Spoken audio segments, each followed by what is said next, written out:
Good morning दोस्तों। हमने आपको बेसल हाइपरजियोमेट्रिक फंक्शन लेजेंडरी के बारे में बता दिया था और उनसे रिलेटेड क्वेश्चंस आप सॉल्व भी कर रहे हो। कोई प्रॉब्लम आती है तो आप डिस्कस कर सकते हो, फिर भी हमने बताया। अब देखिए, आपको नेक्स्ट टॉपिक है हर्माइट पॉलिनोमियल्स। अब सबसे पहले हर्माइट पॉलिनोमियल्स कहते कैसे हैं, तो Hermite polynomials of order n is denoted and defined by h(n(x) equals to summation r बराबर 0 to greatest integer function n by 2 minus 1 की power r factorial n upon factorial r factorial n minus 2r। तो where greatest integer n by 2 equals to n by 2 आ जाएगा if n is even और n minus 1 by 2 आ जाएगा if n is odd। तो आपने कभी greatest integer function को पढ़ा हो, आपने देखा होगा कि ग्रेटेस्ट इंटीजर फंक्शन हमेशा इंटीजर वैल्यू देता है। जैसे 2.1 2.1 मींस कितना हो जाएगा 2। अगर 2.9 होता तो भी कितना देता है भाई, 2 ही देता। जैसे कि n इज इवन है, इवन होता जैसे कि 6 होता, 6 by 2 3, 3 का इंटीजर क्या आएगा 3 आएगा। अगर ऑड होता जैसे कि 5 होता, 5 by 2 5 by 2 यानी कि 2.5, 2.5 का मीन कितना हो गया 2 दे रहा है। कितना दे रहा है 2, तो एक कम दे रहा है। तो इसके आधे से 2n माइनस 1 मतलब n माइनस 1 बाई 2 एक कम देती है वैल्यू। ठीक है भाई।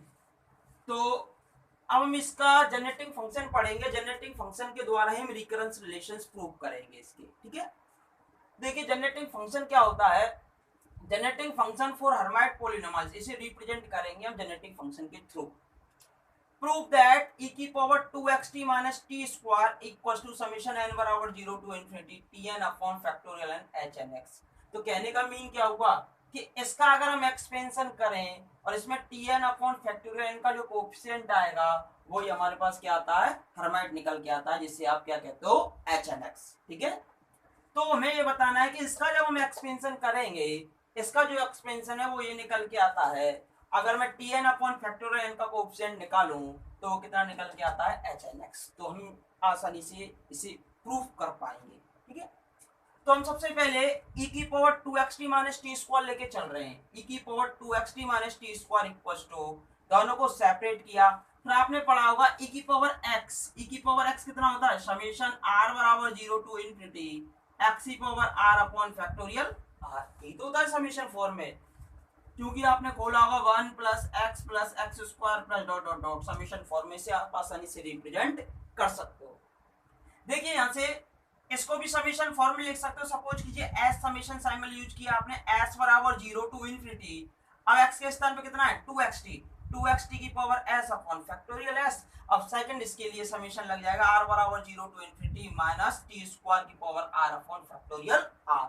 अब दोनों समेशन s बराबर 0 टू इनफिनिटी या r बराबर 0 टू इनफिनिटी माइनस 1 की पावर r आपका चल ही रहा है। यहाँ से 2x की पावर s और यहाँ से t की पावर s और t की पावर 2r, तो t की पावर s प्लस 2r और नीचे फैक्टोरियल r और फैक्टोरियल s। अब मुझे t की पावर n का कोएफिशिएंट फाइंड करना है। जैसे यहाँ t की पावर n का कोएफिशिएंट है तो s प्लस 2r है यहाँ पर, और हमें बनाना है t की पावर n। तो हम क्या करेंगे, लेट s प्लस 2r बराबर n। तो s प्लस 2r को हम किसके इक्वल मान लेंगे, n के इक्वल। तो s इक्वल टू हो जाएगा n माइनस 2r। अगर हम फिक्स वैल्यू ऑफ r, अगर हम r की वैल्यू को क्या कर दें फिक्स कर दें, तो s की वैल्यू n की टर्मों में आ गई। तो s equal to n minus 2r, तो समेशन हमारा n में ही बच जाता है केवल। तो अगर हम r की वैल्यू को फिक्स कर दें और s इक्वल टू हो जाएगा आपका n minus 2r। The coefficient of tn is given by, तो यहाँ से t की पावर n हो जाएगा, ये s प्लस 2r बराबर n, तो t की power n given by minus 1 की पावर r 2x की पावर s नीचे फैक्टोरियल r और s की वैल्यू कितनी थी n माइनस 2r। तो एक इसका कोएफिशिएंट हो गया, t की पावर n का कोएफिशिएंट हो गया इसमें, जब हमने r को फिक्स किया है और s equal to n minus 2r रखा है। अब देखिए नेक्स्ट भाई, इसके आगे यहां तक समझ आ गया होगा भाई।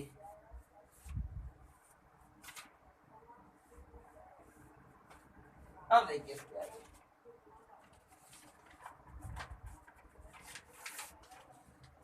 देखिए फैक्टोरियल हमेशा पॉजिटिव होता है।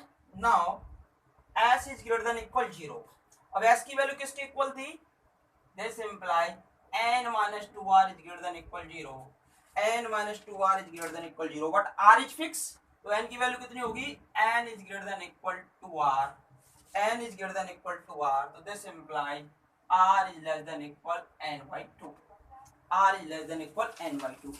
अगर n आपका इवन नंबर है तो r की वैल्यू 0 टू n by 2 तक चलेगी।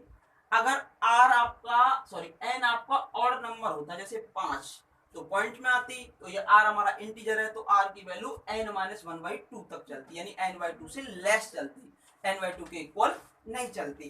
तो यहां से आप कह सकते हो if n is even, r is less than equal n/2, so that क्या शो करती है भाई, so that r varies from 0 to n/2, इसकी जो वैल्यू है वो n/2 तक चलेगी। if n is odd,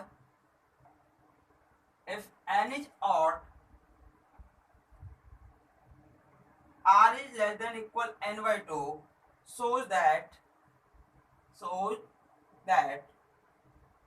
r varies 0 to n minus 1/2, कम क्योंकि इंटीजर है, where r is integer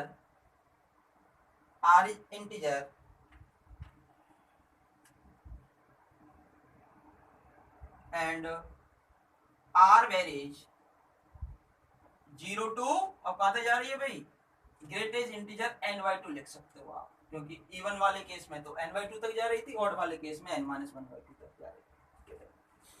तो हमें कोएफिशिएंट लिखना था, तो hence the total coefficient of t की power n in the expansion, जो आपने एक्सपेंशन निकाला था, इन द एक्सपेंशन ऑफ, किसका निकाला था, e की power 2xt minus T square is given by, इसका एक्सपेंशन कितना निकला था भाई, ये निकला था t की पावर n का कोएफिशिएंट, तो इज गिवन बाई, तो ये हमारा समेशन की फॉर्म में n में चल ही रहा है समेशन भाई, r की वैल्यू फिक्स की थी तो r की वैल्यू भी तो चेंज होंगी बार बार, तो -1 की पावर r, ये तो हमारे पास उसका कोएफिशिएंट आया था 2x की power n minus 2r upon factorial r और फैक्टोरियल n माइनस 2r, कोई प्रॉब्लम, दैट इज, इसके आगे क्या लिख सकते हो भाई आप, ये यहाँ से इसका कोएफिशिएंट हो गया। अब r की वैल्यू जो हमारी कहाँ से कहाँ तक चल रही थी, 0 से लगा के ग्रेटेस्ट इंटीजर n/2 तक चल रही थी, दैट इज, इसको क्या लिख सकते हो, समेशन r बराबर 0 टू n/2 माइनस 1 की पावर r,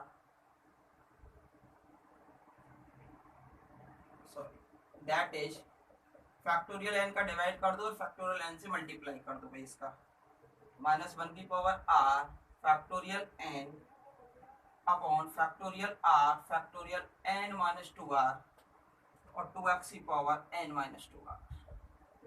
इसकी वैल्यू किसके इक्वल बताई थी भाई हमने, इसकी जो वैल्यू थी हमने किसके इक्वल बताई थी, hn(x) के, किसके इक्वल थी, hn(x) के, that is 1 upon factorial n hn(x).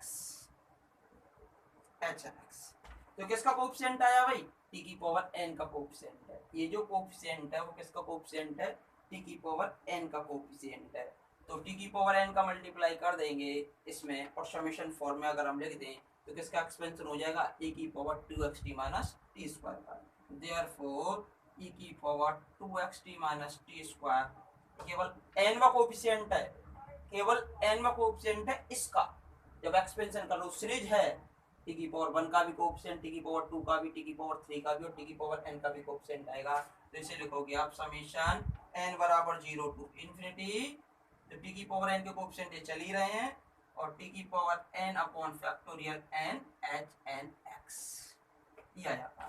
तो आपको याद रखना होगा e की power 2xt minus T square equal to summation n बराबर 0 to infinity tn upon factorial n hn(x). एक बार हम फिर से बता देते हैं आपको, हमने बताया था हर्माइट पॉलिनोमियल, हर्माइट पॉलिनोमियल के लिए हमने बताया था r बराबर 0 to greatest integer n/2 minus 1 की power r factorial n factorial r factorial n minus 2r x की पावर n माइनस 2r को हम हर्माइट कहते थे। अब हमने इसका जब हमने इसे सॉल्व किया था तो जेनेटिक फंक्शन के द्वारा हम इसे सॉल्व कर रहे थे, तो जेनेटिक फंक्शन के लिए हमने इसे क्या किया था, सबसे पहले 2xt माइनस टी स्क्वायर का n टी की पावर n का कोएफिशिएंट निकाला था और टी की power n upon factor n का कोएफिशिएंट ही हमारा hn(x) होगा। तो टी की पावर n का कोएफिशिएंट निकाला था, उसके लिए हमने टी की पावर n बनाने के लिए वहां से हमने उसकी वैल्यू को n के इक्वल माना था, n के इक्वल मानने के बाद उस समीशन को सॉल्व किया था और r की वैल्यूज देखी थी, 0 से हमारे n/2 तक जा रही थी अगर n इवन है और 0 से n-1/2 तक जा रही थी इफ n इज ऑड है। दोनों केस में हमने निकालने के बाद फिर हमने इसको आसानी से इसकी t की पावर n के कोएफिशिएंट के साथ इस सीरीज को हमने लिख दिया। तो हमें याद रखना होगा e की power 2xt minus T square equal to summation n बराबर 0 to infinity tn upon factorial hn(x). ठीक है, नेक्स्ट वीडियो के अंतर्गत हम कराएंगे आपको रिकरेंस रिलेशन। थोड़ा टाइम का अभाव है, वीडियो छोटी बनानी पड़ती हैं क्योंकि थोड़ा प्रॉब्लम है कि हमारे पास मटेरियल भी पूरा उपलब्ध नहीं है कि हम वीडियोज को ज़्यादा से ज़्यादा और मैक्सिमम समय में बनाकर आपको कैसे अपलोड करें। तो जितनी भी पॉसिबिलिटी हो पा रही है हमसे, हम आपके लिए हेल्प करने का पूरा प्रयास कर रहे हैं। धन्यवाद।